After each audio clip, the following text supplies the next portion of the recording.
नमस्कार, KP news 24/7 में आपका स्वागत है। मैं हूं पूजा आपके साथ। आइए सबसे पहले देखते हैं मुख्य समाचार। नेहा हिरेमठ जैसा हाल होगा, धमकी के बाद युवती के घर में घुसकर सिरफिरे ने मचाया तांडव। आंध्र प्रदेश में बस और लॉरी की टक्कर, 6 लोगों की मौत। सुप्रीम कोर्ट ने सुनाया न्यूज क्लिक के संस्थापक प्रबीर पुरकायस्थ की रिहाई का फैसला। ज्योतिरादित्य सिंधिया की मां का निधन, दिल्ली एम्स में ली आखिरी सांस। अमेठी में अस्पताल पहुंची प्रियंका गांधी, मरीजों से की मुलाकात। 11 घंटों का रेस्क्यू, खदान में फंसे सभी 14 अधिकारियों को निकाला गया बाहर।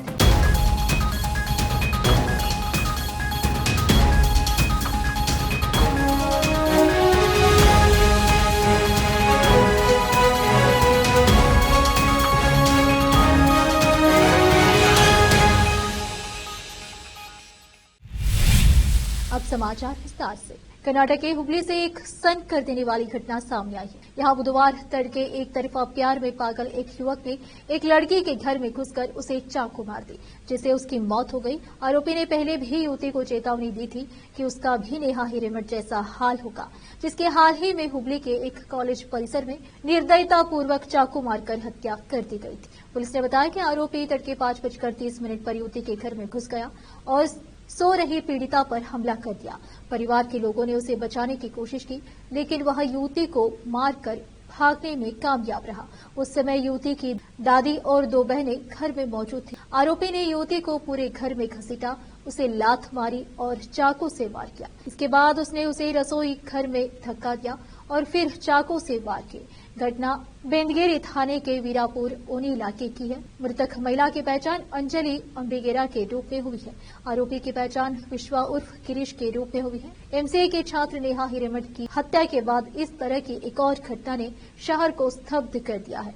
विश्वा अभी पुलिस की पहुंच से बाहर है। परिवार के सदस्यों ने पुलिस को बताया कि उसने अंजलि को उसकी बात न मानने पर नेहा हिरेमठ का अंजाम भुगतने की धमकी दी थी।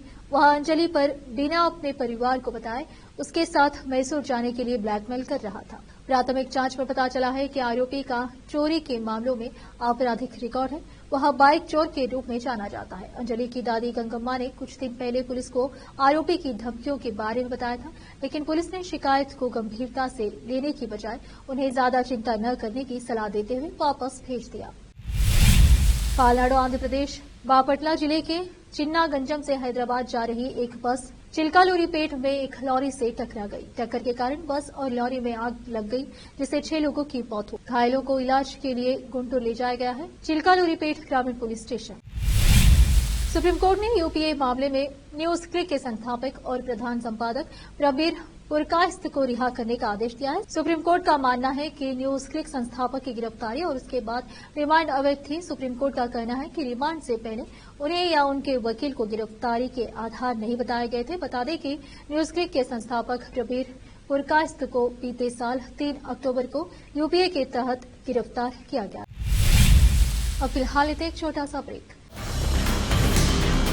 हिंदुस्तान के हर कोने में हम हैं मौजूद। 24 घंटे हालात पर गहरी नजर, खबरों से जुड़े चुपते सवालात और आपको दिखाता है धार्मिक, सामाजिक, राजनीतिक, लोकल और इंटरनेशनल न्यूज की सबसे बेहतर कवरेज, जो आपको रखती है हर पल बाखबर। देश और दुनिया भर की खबर के लिए देखते रहें केपी न्यूज 24/7। देखते रहें केपी न्यूज 24/7। ब्रेक के बाद आपका स्वागत है। आइए देखते समाचार। उत्तर प्रदेश लखनऊ में कांग्रेस अध्यक्ष मल्लिकार्जुन खड़गे ने कहा, हमने कांग्रेस देश को बहुत कुछ दिया है। महात्मा गांधी ने आजादी दिलाई, जवाहरलाल नेहरू ने लोकतंत्र की बुनियादी डाली, डॉक्टर बाबा साहेब अम्बेडकर ने संविधान लिखा।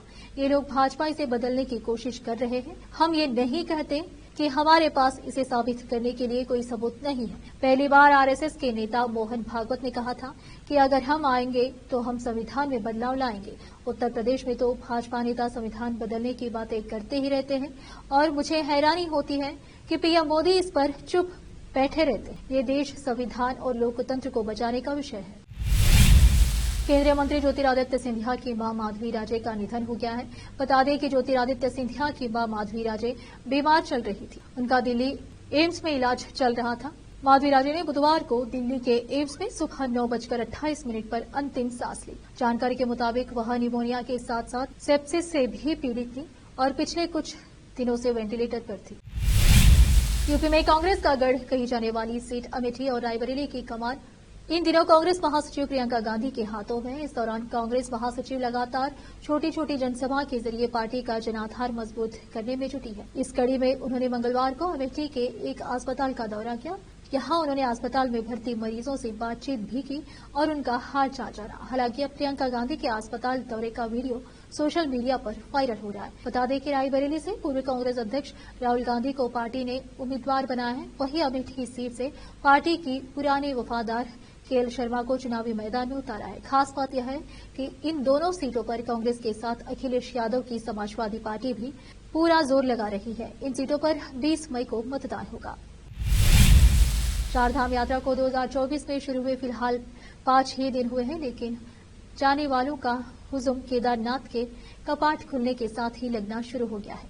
इतना ही नहीं, अब तक चारधाम यात्रा के लिए गए 11 लोगों की मौतें भी हो गई है। चारधाम यात्रा के लिए भारी संख्या में श्रद्धालु उत्तराखंड पहुंच रहे हैं। यात्रा के शुरू होते ही चारधाम में लग रही भारी भीड़ को देखते हुए 2 दिनों के लिए ऑफलाइन रजिस्ट्रेशन भी बंद कर दिया गया है। 2 दिन तक बंद रहेगा ऑफलाइन रजिस्ट्रेशन। दरअसल 15 और 16 मई को ऑफलाइन रजिस्ट्रेशन नहीं होंगे। यह फैसला चारधाम की यात्रा के लिए आने वाले बड़ी संख्या में श्रद्धालुओं को देखते हुए लिया गया है। बता दें कि चारधाम यात्रा के रजिस्ट्रेशन हरिद्वार और ऋषिकेश में किए जा रहे हैं। एक प्रेस वार्ता के दौरान गढ़वाल आयुक्त विनय शंकर पांडे ने बताया कि 15 अप्रैल से अभी तक 26,73,519 रजिस्ट्रेशन हुए थे। गंगोत्री में 26,73,519 रजिस्ट्रेशन हुए थे। गंगोत्री में 4,21,366 रजिस्ट्रेशन किए गए। यमुनोत्री में 4,78,576 रजिस्ट्रेशन किए गए थे। वहीं हेमकुंड साहिब के लिए अब तक 59,000 से अधिक लोगों द्वारा रजिस्ट्रेशन किया गया है। बता दें कि हेमकुंड साहिबा के कपाट 25 मई से खुलेंगे। ऑफलाइन के माध्यम से ऋषिकेश में अभी तक 76,120 रजिस्ट्रेशन हुए हैं। हरिद्वार में ऑफलाइन के माध्यम से 66,251 रजिस्ट्रेशन हुए हैं। यमुनोत्री में 59,000 से ज्यादा श्रद्धालुओं ने दर्शन किए हैं। गंगोत्री में 51,000 से ज्यादा श्रद्धालुओं ने दर्शन कर चुके हैं। केदारनाथ में 1,26,306 श्रद्धालु दर्शन कर चुके हैं। बद्रीनाथ 39,574 श्रद्धालु दर्शन कर चुके हैं। चारधाम यात्रा का जायजा लेने के लिए मुख्यमंत्री सचिव मीनाक्षी सुंदरम आज उत्तरकाशी में मॉनिटरिंग करेंगे। यात्रियों की सहूलियत के लिए और होल्डिंग कैपेसिटी के मुताबिक ही यात्रियों को रोका जा रहा है। गढ़वाल कमिश्नर ने कहा कि उनके लिए यात्रियों की सुरक्षा महत्वपूर्ण है। जिलाधिकारियों को यात्रा रूट पर बसे बाजारों को होल्डिंग एरिया बनाने के निर्देश दिए गए हैं। अब फिलहाल एक और छोटा सा ब्रेक। हिंदुस्तान के हर कोने में हम हैं मौजूद। 24 घंटे हालात पर गहरी नजर, खबरों से जुड़े चुपते सवालात और आपको दिखाता है धार्मिक, सामाजिक, राजनीतिक, लोकल और इंटरनेशनल न्यूज की सबसे बेहतर कवरेज जो आपको रखती है हर पल बाखबर। देश और दुनिया भर की खबर के लिए देखते रहें केपी न्यूज 24/7। ब्रेक के बाद आपका स्वागत है। आइए देखते समाचार। राजस्थान के झुंझुनू से बड़ी राहत की खबर सामने आ रही है। बताया जा रहा है कि यहां हिंदुस्तान कॉपर लिमिटेड के खदान में फंसे सभी 14 लोगों को रेस्क्यू कर लिया गया है। बता दें कि कुछ लोगों को जयपुर भेजा जा रहा है। सभी लोग सुरक्षित हैं। गौरतलब है कि मंगलवार रात राजस्थान के झुंझुनू में बड़ा हादसा हो गया है। यहां खेतड़ी इलाके में स्थित हिंदुस्तान कॉपर लिमिटेड की कोलिहान खदान में लिफ्ट टूट गई। खदान में लिफ्ट टूटने से कोलकाता से आई विजिलेंस की टीम समेत अन्य 14 अधिकारी अंदर ही फंस गए हैं। सूचना मिलते ही मौके पर पुलिस और रेस्क्यू टीम पहुंच गई है। साथ ही एम्बुलेंस और डॉक्टरों की टीम भी बुलाई गई है। बताया जा रहा है कि सभी लोग करीब 577 मीटर गहरी खदान में फंसे हैं, जिन्हें निकालने के प्रयास जारी है। पुलिस ने जानकारी दी है कि यह घटना तब हुई जब विजिलेंस टीम कंपनी के अधिकारी के साथ निरीक्षण के लिए नीचे गई थी। इसके बाद जब वे लिफ्ट के जरिए ऊपर आ रहे थे तो लिफ्ट की एक रस्सी टूट गई, जिसके कारण 14 लोग अंदर ही फंस गए। कई 100 मीटर की गहराई में फंसे कर्मियों को बाहर निकालने के लिए रेस्क्यू ऑपरेशन जारी है। दिल्ली शकरपुर इलाके के नेहरू एनक्लेव स्कूल ब्लॉक स्थित एक गोदाम में आग लग गई। दमकल की गाड़ियां मौके पर मौजूद है। नोएडा इंटरनेशनल एयरपोर्ट के पहले चरण का कंस्ट्रक्शन वर्क अपने अंतिम दौर में है। इस एयरपोर्ट पर यात्री सेवाओं की शुरुआत अक्टूबर से हो जाएंगे। ऐसे में सड़क कनेक्टिविटी प्रोजेक्ट के काम को भी तेज कर दिया गया है। एयरपोर्ट को दिल्ली मुंबई एक्सप्रेस वे से कनेक्टिविटी के लिए 31 किलोमीटर लंबा ग्रीनफील्ड एक्सप्रेस वे बनाया जा रहा है। यहां बल्लभगढ़ में एक्सप्रेस वे को कनेक्ट करेगा। इसके लिए यमुना प्राधिकरण के अधिकारियों ने भारतीय राष्ट्रीय राजमार्ग प्राधिकरण NHAI के वरिष्ठों मेंबरों के साथ बैठक कर कनेक्टिविटी के मार्ग में 2 जगह आ रही बाधाओं को दूर कर लिया है। यमुना प्राधिकरण के CEO अरुणवीर सिंह ने बताया कि 31 किलोमीटर लंबा ग्रीनफील्ड एक्सप्रेस वे के निर्माण का काम NHAI कर रहा है। इसके साथ ही एक्सप्रेस वे से लेकर एयरपोर्ट तक कनेक्टिविटी के लिए 750 मीटर की रोड बनाई जा रही है, जो कि 8 लेन की है। इनमें से 4 लेन की शुरुआत 15 जून से की जाने की उम्मीद है। बाकी 4 लेन 15 अगस्त तक शुरू होंगे। 8.2 किलोमीटर लंबी सड़क के निर्माण में 63 करोड़ रुपए खर्च होंगे। 8 माह में सड़क का निर्माण पूरा हो जाएगा। इसके जरिए बल्लभगढ़ और एयरपोर्ट को कनेक्ट किया जाएगा। इसलिए दोनों रोड बनाने का काम NHAI को दिया गया है। इस सड़क के बनने से यमुना एक्सप्रेसवे कार्गो टर्मिनल से जुड़ जाएगा। अरुणवीर सिंह ने बताया कि यमुना एक्सप्रेसवे से नोएडा एयरपोर्ट तक पहुंचने के लिए VIP एक्सेस मार्ग बनेगा। इसका निर्माण भी NHAI करेगा। इस मार्ग का उपयोग VIP द्वारा या आपातकालीन स्थिति में किया जाएगा। भारी महंगाई के कारण पाक अधिकृत कश्मीर में इस वक्त हिंसक प्रदर्शन हो रहे हैं। POK में गेहूं के आटे और बिजली की ऊंची कीमतों और अधिक टैक्स के खिलाफ जनता हड़ताल कर रही है। जनता के उग्र रूप को देखकर पाकिस्तान सरकार भी घबराई हुई है। अब इस पूरे मामले पर भारत के विदेश मंत्री S जयशंकर का बयान भी सामने आया है।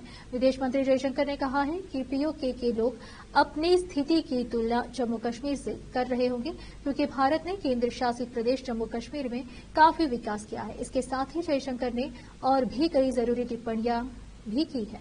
विदेश मंत्री S जयशंकर ने कहा है कि POK के लोग निश्चित ही अपनी स्थिति की तुलना जम्मू कश्मीर के लोगों से कर रहे होंगे। वह देख रहे होंगे कि जम्मू कश्मीर कैसे प्रगति कर रहा है। जयशंकर ने कहा कि वे जानते हैं कि कब्जे में होने, भेदभाव किए जाने, बुरा व्यवहार किए जाने की कोई भी तुलना स्पष्ट है।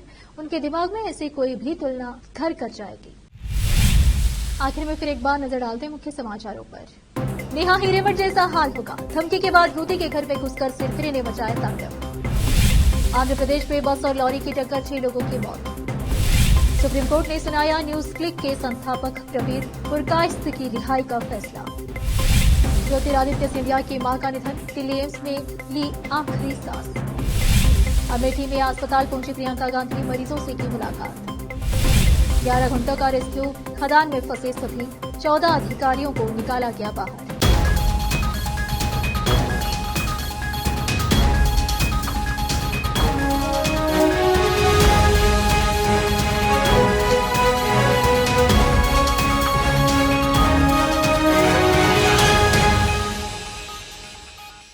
केपी न्यूज में इतना ही। देश प्रदेश के समाचारों के लिए देखते रहिए आपका अपना चैनल केपी न्यूज 24/7। धन्यवाद।